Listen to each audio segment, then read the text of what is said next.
Good morning. Thank you all for being here. My name is David Norquist, and I'm the Deputy Secretary of Defense. I'm joined today by General John Hyten, the Vice Chairman of the Joint Chiefs of Staff, to discuss DOD's ongoing support to fighting the COVID pandemic.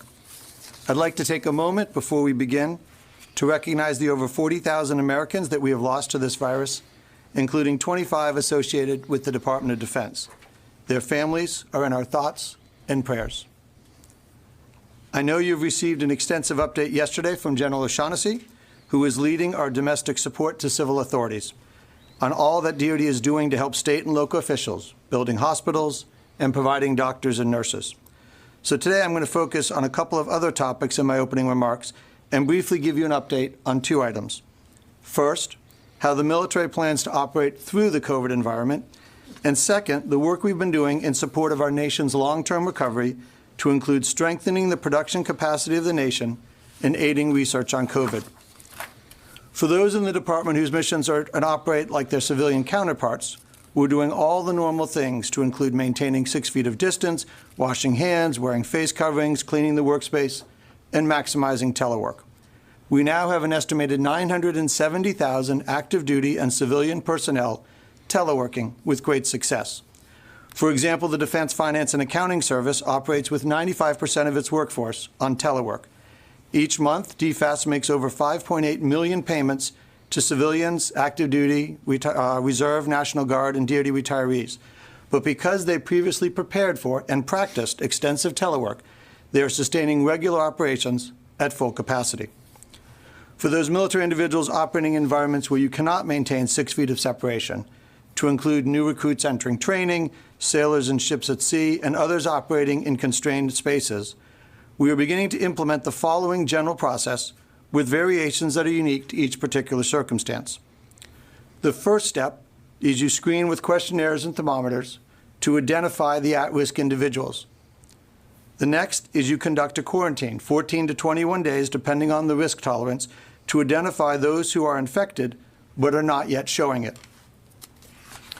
Prior to leaving quarantine, we will conduct a swab test and a temperature check to identify individuals who are infected but still do not show it. These are often referred to as asymptomatic. As the unit then moves to its mission, we'll keep the group together but limit it outside interaction to prevent introduction of infection from outside. Procedures like face coverings, hand washing, maintaining clean workspaces, and continuing monitoring will all still apply as the unit moves forward. These interim measures enable us to reduce the risk so we continue to operate until we develop therapeutics and vaccines. And as we learn more about the virus, we will continue to evolve our approach. In coordination with civil authorities, we are also working to support our nation's long-term recovery. We are using the Defense Production Act Title III to boost U.S. manufacturing capacity of critical items. This includes increasing U.S. production of N95 masks, which will result in 39 million additional masks in the next 90 days and 141 million additional masks over the next 6 months.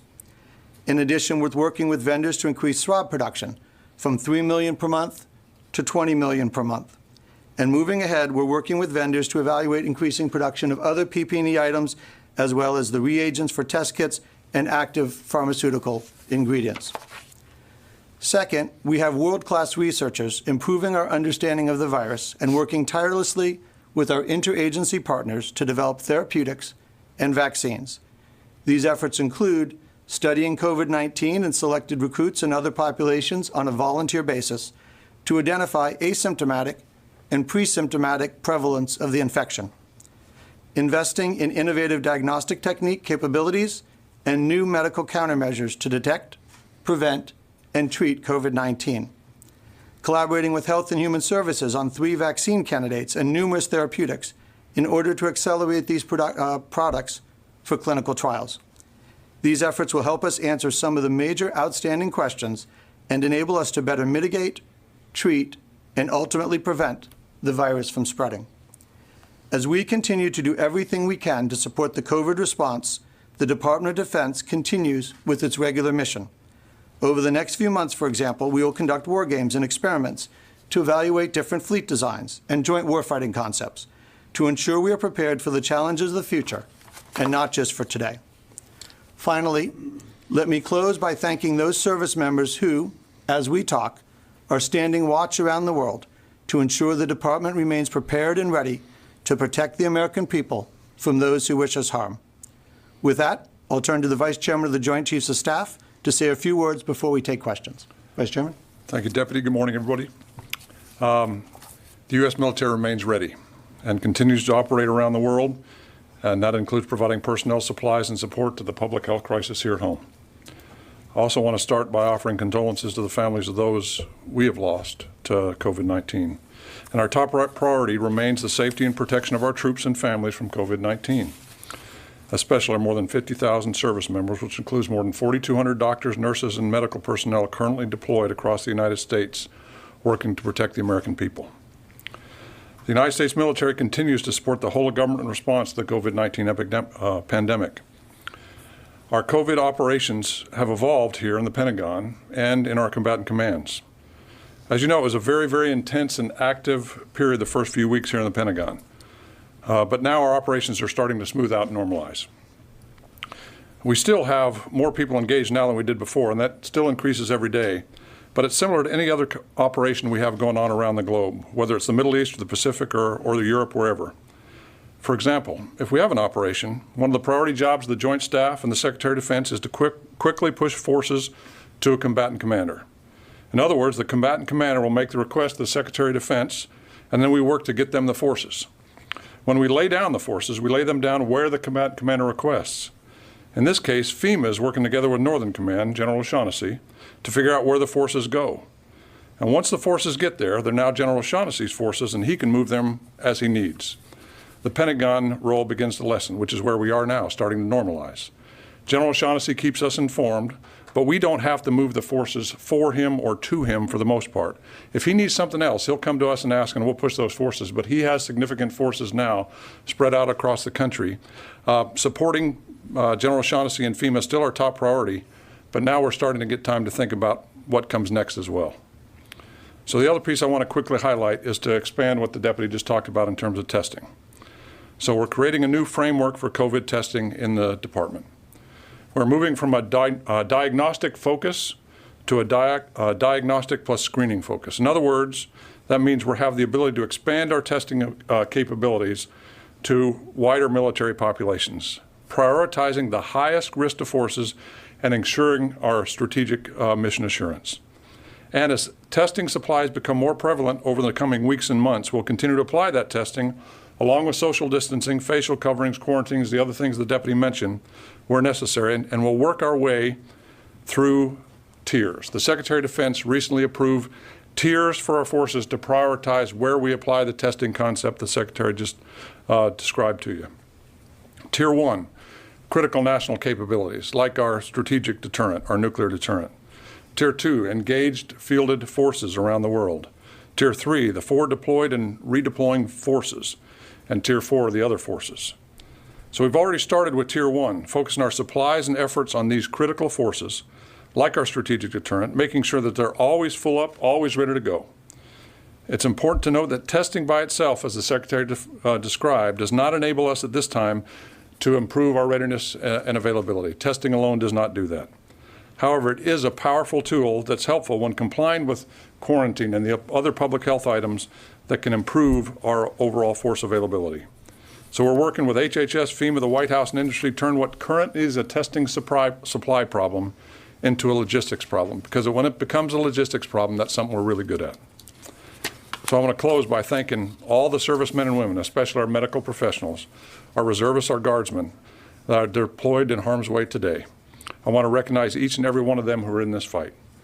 They're bringing extraordinary skills honed over the last 2 decades in the most challenging scenarios now to the fight against COVID-19. The readiness for our military is strong. We're still capable, we're still ready no matter what the threat. No one should doubt the readiness of our military to respond and defend the American people whenever required. So with that, we're more than happy to take your questions. Thank you. Go to Bob Burns on the phone. Yes, yes. Thank you. I have a question for either the General or the Deputy Secretary or both. It's regarding President Trump's tweet this morning that he had ordered the Navy to shoot and destroy any Iranian vessel that harasses a U.S. ship at sea. And my question is whether Pentagon leadership has, in fact, received an order that changes policy or changes procedures for handling encounters with Iranian gunboats. So the president issued an important warning to the Iranians. What he was emphasizing is all of our ships retain the right of self-defense, and people need to be very careful in their interactions to understand the inherent right of self-defense. Vice Chairman, did you want to add on that? Well, I'll just say that every capability that we deploy, every ship that deploys into harm's way, has the inherent right of self-defense, as the Secretary just described. What that means is if we see a hostile act, if we see hostile intent, we have the right to respond up to and including lethal force.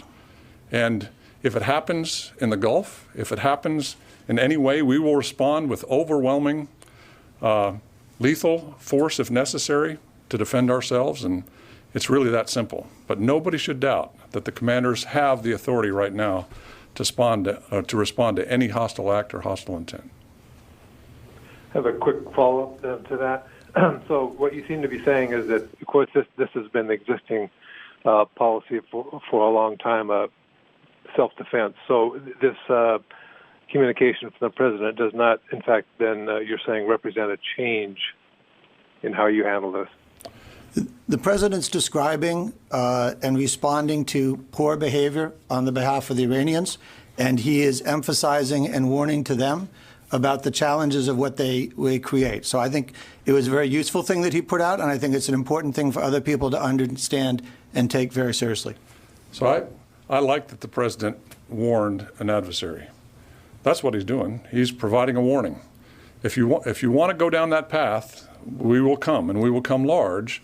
So don't go down that path. That is what he's saying. He's saying it in clear, uncertain terms. We understand that direction, and every commander that's deployed has the ability to execute that. Barbara? But all due respect, what the president said was that you would take action against the Iranians for, in his words, harassment, which is different than hostile intent. So I would ask you to address that, because the president did not discuss hostile intent and your right of self-defense. He discussed harassment.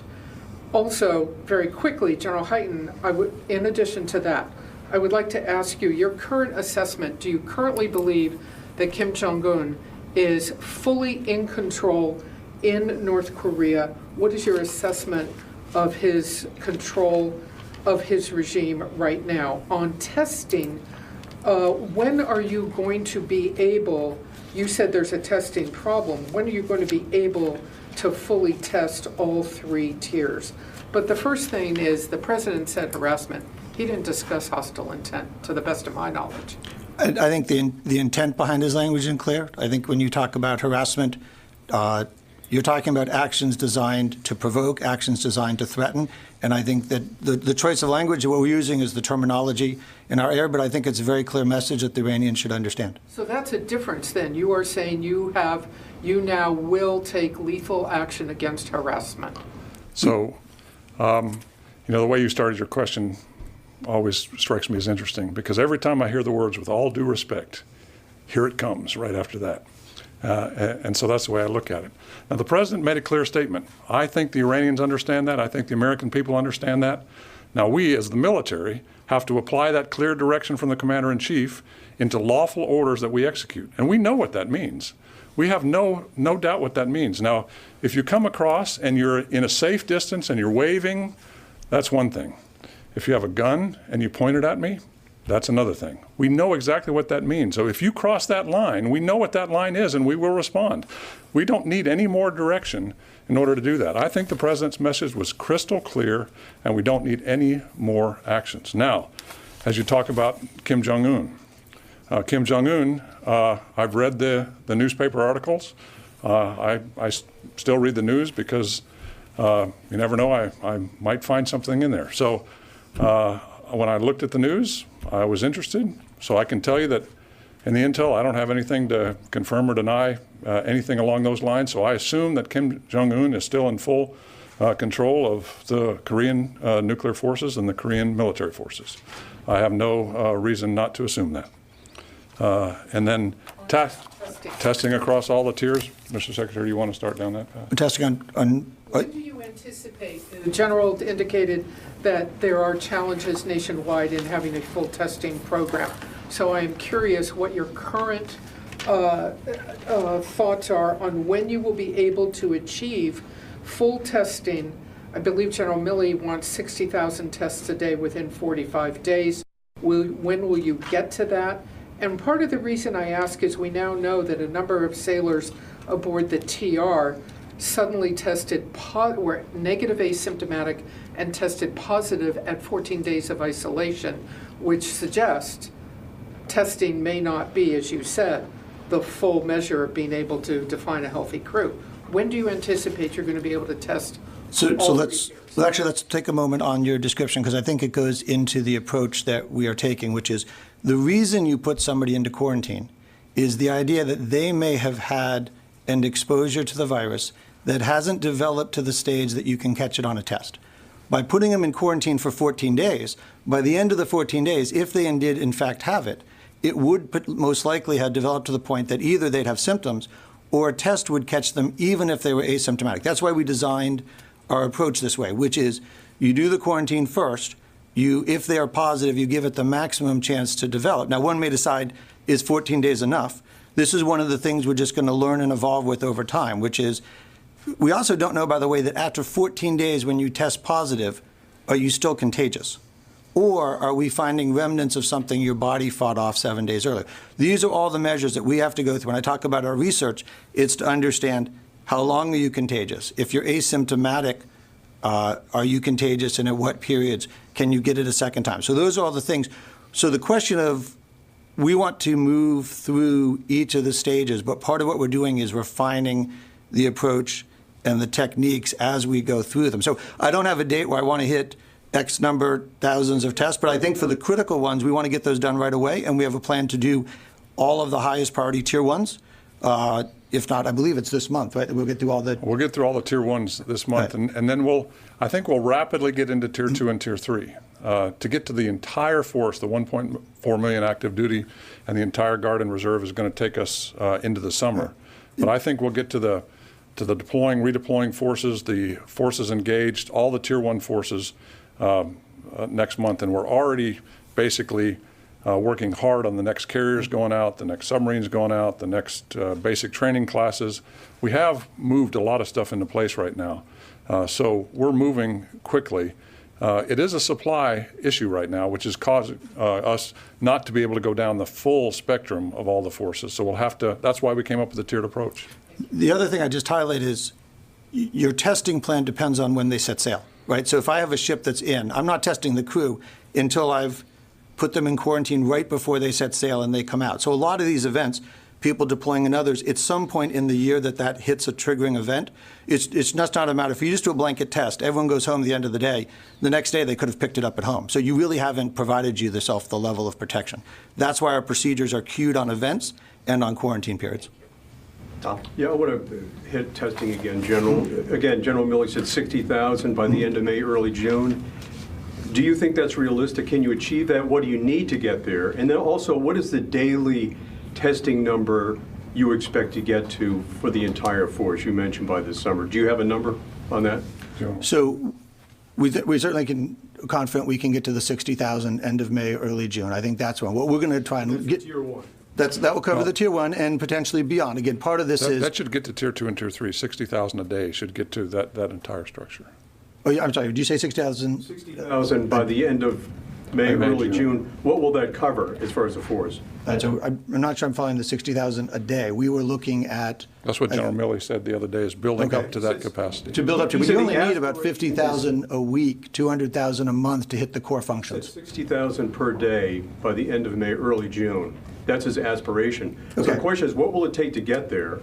And then how many of the force would that cover? I think tier 1, right?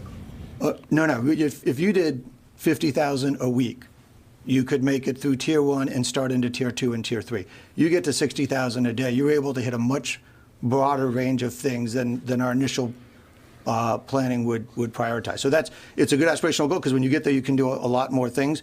But what we're looking at to cover the key tiers is, 50,000 a week, 200,000 in a month. Because again, you're prioritizing when they move, right? It's when the submarine sets sail. It's not just every submarine crew. So that's also recruits, right? So you're looking at recruits. That also gets to when the services look at expanding their incoming recruit platform. So they bring in a certain number. The recruits are at the level they're doing in Tier 1. But when you start to talk about the rest of the country getting to full activity, then you're bringing more recruits from across the country. You're potentially ramping up your pipeline. Then you'd want to grow it. What this depends on is the work we're doing with the Defense Production Act to drive up the supply of reagents, of kits, of those other things. In many cases, we're doing that to benefit the rest of the country. We recognize in all of this that although we have a high priority mission, we aren't the one who is having the people dying, right? We have people who die, but the numbers are much smaller than nursing homes and others. So when we're helping drive up test kits, those are in many cases high priority, want to take care of them first. What number you hope to get to? In the near term, 50,000.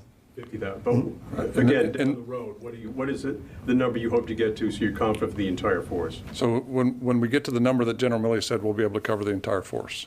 Now, he said, I want you there by the end of May, early June. That will be a challenge with our national stockpile to figure out when we get there. I'm confident that it will exist in the country. The question is, how do we prioritize it within the country? My guess is by end of May, early June, we'll be into Tier 1, 2, and 3, certainly, into much of Tier 4, and then it's going to be discussion of, from a national perspective, where is the priority about where do we put those tests. But right now, like the deputy said, with 50,000 a week, we can cover all the Tier 1, which, oh, by the way, includes new accessions into our And nationally, we have seen the number of tests go up dramatically. I think it was over 4 million, and they're doing 150,000 a day. So part of that is the capacity is there, and it's climbing. Part of what we have to adjudicate is what part of our testing is a high enough priority to insert into that process and say, hey, we need to be able to test this set. I wanted to close the loop, hopefully, on the issue of the presidential tweet. He did mention harassment. So what we're talking about in practice is Iranian fast boats going around Navy ships, correct? That's what we've been seeing. So on that, what they're doing, would that justify lethal action in your mind? So I would have to be the captain of the ship in order to make that determination. So I'm not going to encircling fast boats going by on its own. So I'm is not, that justified to take lethal action? So it depends on the situation and what the captain sees. That's a hypothetical question, and I don't want to go down that. Hypothetical, because that's precisely what we've been But saying. what's going on right now is if you can't let a boat, a fast boat, get into a position where they can threaten your ship, and I think that every captain at sea understands what that is right now, and we have very specific guidance on how we can use lethal force.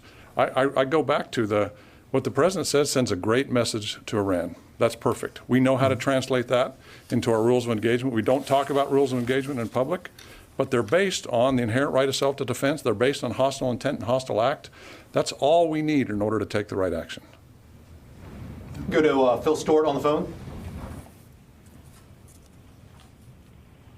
Thanks.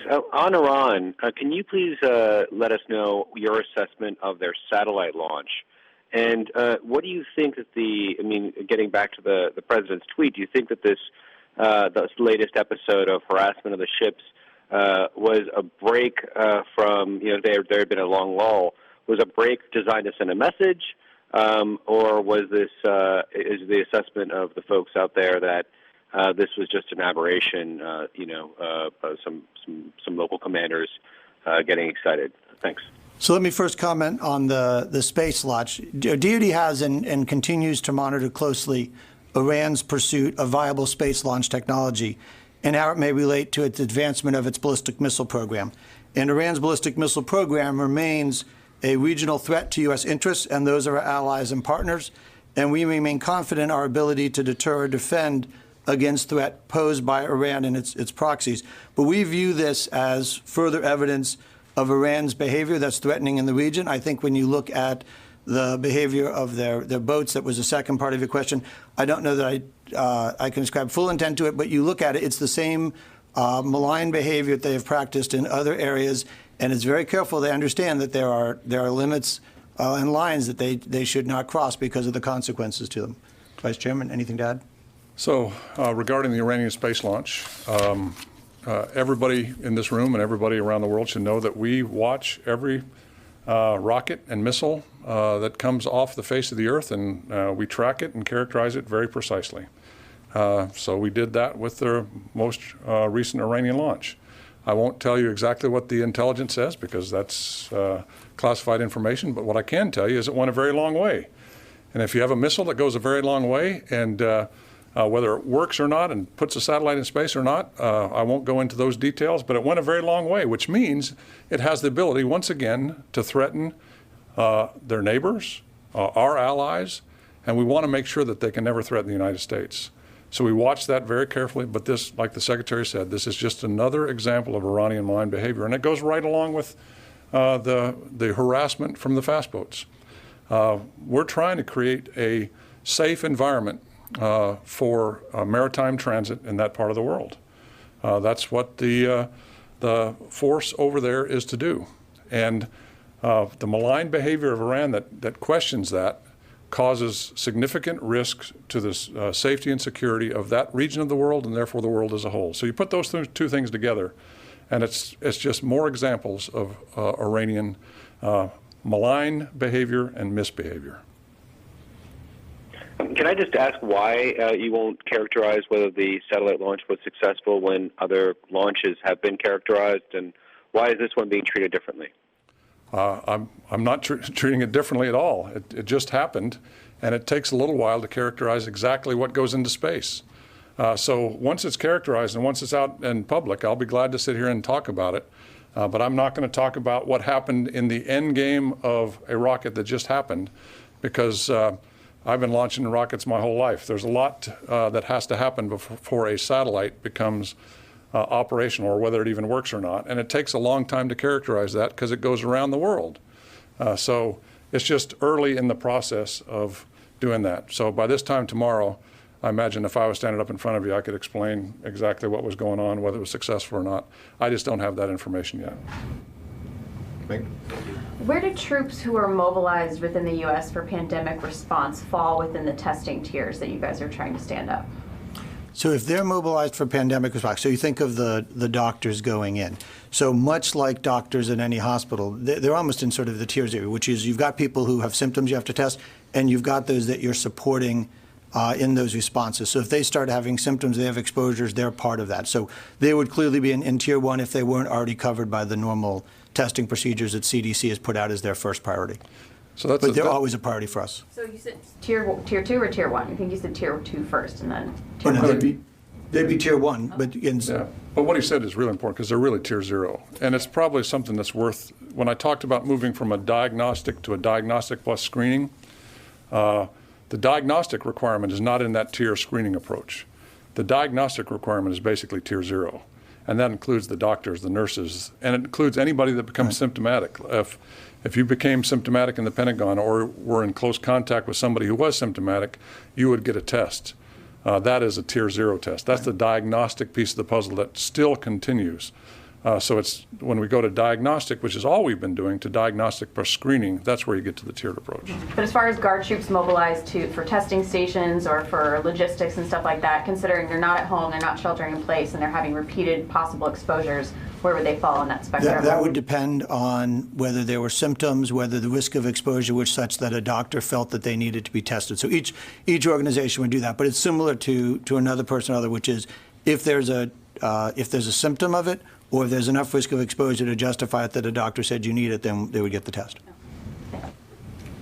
We go to Tara Kopp on the phone. Hi, thanks for doing this. Another testing question. I was wondering, to what extent are you planning to use or deploy antibody tests in the field to see if a particular base or unit, enough of them have had it, gotten over it, have the antibodies, and what sort of assumptions would you use on immunity to where those forces might be protected and could operate, with a little less of the social distancing requirements? Thank you.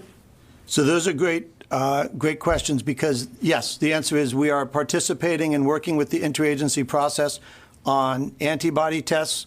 Many of those require blood work, but for those who are following, what that means is you're looking for normally when we talk about the swab, you're talking about, you put a device in somebody's nose, you do a swab, you're looking for signs of a live virus capable of spreading. With the antibody test, the person doesn't have to have the live virus anymore. Their body may have already reacted, killed off the virus, and they may be on the other side. They wouldn't necessarily test positive anymore to the test we're using now. They would test for the antibody that said they were over it and they had recovered. So one of the things that we are working with through some of our research organizations is exactly the fielding and use of that to determine a couple of questions. One is how widespread, right? How many folks do we have out there who actually have had this asymptomatically recovered and now have the antibodies? Can you track people with the antibodies to confirm how long it lasts, how much and effective the protection is? With any virus that we have each year, with the flu and others, one of the questions is, if you get over it, are you vulnerable to getting it again? So we have a series of research efforts involving, Walter Reed Army Institute of Research and others working with HHS and CDC on exactly that question. Because as you point out, that's one of the key steps, and it's a step beyond the swab test because it looks for something very different, but it's a key part of being able to know how far along we are. So I think the challenge is going to be when you move from the current diagnostic and screening testing that we're doing now with swabs and the various machines that we have, then we're going to want to move into antibody tests. Then you want to get into a therapeutic environment where you can actually treat the symptoms and make them not so severe. And then you want to get into a vaccine environment. So we're actually working with the community to walk through each of those. And beyond the current diagnostic and screening tests, the science is not clear at this moment exactly what we get from an antibody test when we collect that, because we don't know the impact, as the Secretary described. We don't know the impact across the force. How long does it last? How much does it protect? Does it create immunity? All those things are unknown, and we have to explore those unknowns. But we do have a significant element of the population where we can collect those antibodies and understand that and learn quickly. That's what we're trying to do. And one thing I should just make clear to everyone, when we talk about doing research that involves people in the Department of Defense, we have an institutional review board whose approval we need, just like any medical organization would. So when we do research, we have that. And we're involving individuals. These clinical trials and longitudinal studies, these are volunteers, right? So while we have screening we do as part of the mission, when we talk about these types of research projects, they're reviewed, validated, and the participants are voluntary. That's just an important thing to understand about how we function, just like any medical organization would. Just as one follow-up, since you do have a community of cases on the Roosevelt, is there any consideration of using that population for an antibody test to truly see, how far it spread and what sort of immunity there might be? Yes, and I think they're working with. I believe that's one of the groups they're working with on volunteers to be able to track and look for that information. Again, part of what I'll tell you is how long it takes after you've been exposed to develop the antibodies. So, again, we look forward to people participating in these and being able to share what we learned with those research and medical institutions elsewhere in the federal government and the private sector who are doing similar studies. So just to clarify, Roosevelt sailors will be participating in this? That's my understanding, but let me do this. I'm going to get a follow-up from the Navy to confirm, so I don't go overstate the level of activity on that side, but I believe that's the case. But what we'll do is we'll get a follow-up for you to confirm that from the Navy. Okay, thank you. We have time for one last question. We'll go to Jen Griffin on the phone from Fox.